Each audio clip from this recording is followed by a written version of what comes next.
जितनी छोटी इच्छा होती है और वो जब पूरी होती है तो कुछ देर तक आपका मन शांत हो जाता है। ऐसा होता है नहीं होता है? जैसे भूख लगी है बहुत तेज, एकदम से खाना मिल गया तो कुछ देर तक उसके बाद में मन शांत हो जाता है, तब तक जब तक कि दोबारा से भूख नहीं लगती है। लेकिन अगर इच्छा कोई बहुत बड़ी है, मान लो कि मेरे को ये एग्जामिनेशन को क्रैक करना है जिसमें आपको 4 साल लगे और आपने बहुत मेहनत करी और उसके बाद में आपने उसको क्रैक कर लिया, तो कितने दिन तक खुशी रहती है? मे बी कुछ दिनों तक, कुछ हफ्तों तक या कुछ महीनों तक। इसी के साथ में और क्या होता है कि फिर एक के बाद एक हमारे अंदर और इच्छाएं पैदा होने लग जाती है। उस इच्छा के पूरे होने से आपका मन शांत तभी तक रहेगा जब तक दूसरी इच्छा पैदा ना हो।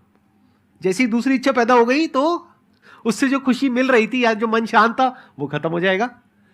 जैसे फॉर एग्जाम्पल आपने एक कॉलेज में से डिग्री ले ली, आपकी एक इच्छा पूरी हो गई, मानो कुछ दिनों तक आप बहुत खुश हो, फिर एक कंपनी में चले गए और आप जिस कंपनी में गए वहां पे जो बॉस है वो आपको खच्चरों की तरह ट्रीट कर रहा है।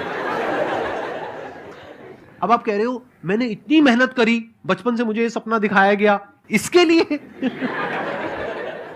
और ये काम भी करना मुझे पसंद नहीं है, वो काम नहीं दे रहे जो मैं चाहती थी, इच्छा थी मेरी, ये तो वो काम दे रहे हैं जो मेरी बिल्कुल भी इच्छा नहीं है करने की। तो अब वो खुशी कहां गई जो आपको मिली थी 4-5 साल की या 10 साल की मेहनत के बाद में? खत्म। वापस से हमारी जिंदगी में दुख आ गया है। कब तक? जब तक कि या तो वो बॉस चेंज नहीं होता है या आप कंपनी चेंज नहीं कर लेते हो और वैसा नहीं हो जाता जैसा आप चाहते हो। वैसे इंसान से आपकी शादी नहीं हो जाती है जैसा आप चाहते हो। कैसा इंसान चाहते हो? परफेक्ट इंसान जो है ही नहीं कहीं पर, जो इस ग्रह पे है ही नहीं, कहीं बाहर से लाना पड़ेगा जा करके। इच्छाओं का जो नेचर है वो नेचर ही ऐसा है कि वो पूरी हो ही नहीं सकती। तो जब ये बात आपको समझ आ जाती है बारीकी से, ये जो बात मैंने कही है, अगर समझ आनी होगी तो अभी आ जाएगी, नहीं समझ आनी होगी तो कभी नहीं आएगी। Excess of anything is bad, moderation is not bad.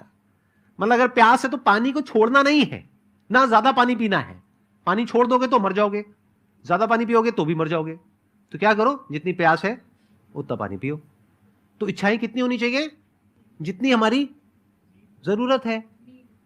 तो हमेशा लाइफ में अगर सिंपल एक आपको फॉर्मूला दूं जिसको आपको पकड़ करके रखना है, लाइफ में हमेशा याद रखना है, और जैसे जैसे टाइम आगे बढ़ रहा है हो क्या रहा है, हम वेस्ट से इन्फ्लुएंस हो रहे हैं, जो कैपिटलिस्ट कल्चर है उससे इन्फ्लुएंस हो रहे हैं।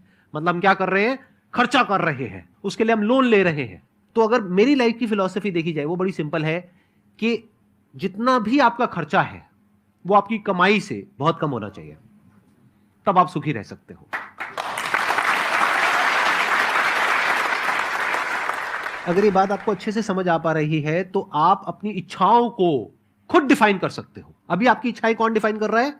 मार्केटिंग की एक पूरी की पूरी दुनिया है। आपको लगता है आपके डिजायर है, अरे नहीं, आपको बेचा जा रहा है, आपको पता ही नहीं है।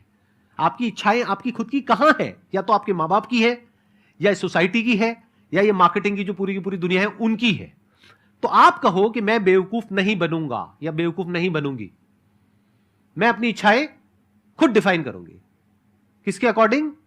जो मेरे रिसोर्सेज है, जो मेरी कंडीशंस है उसके अकॉर्डिंग, किसी और के अकॉर्डिंग नहीं कि वो इंस्टाग्राम पे मेरी फ्रेंड है, वो ये कर रही है, वो कर रही है, तो मुझे भी वही करना है। अरे नहीं, हम भेड़ बकरी नहीं है कि हम पीछे पीछे चलते चले जाए। पूरी दुनिया के इंसान है, मतलब कि हम अपनी बुद्धि का प्रयोग कर सकते हैं। तो अपनी इच्छाएं खुद डिफाइन करो। जितनी कम इच्छाएं उतना हैप्पीनेस ज्यादा।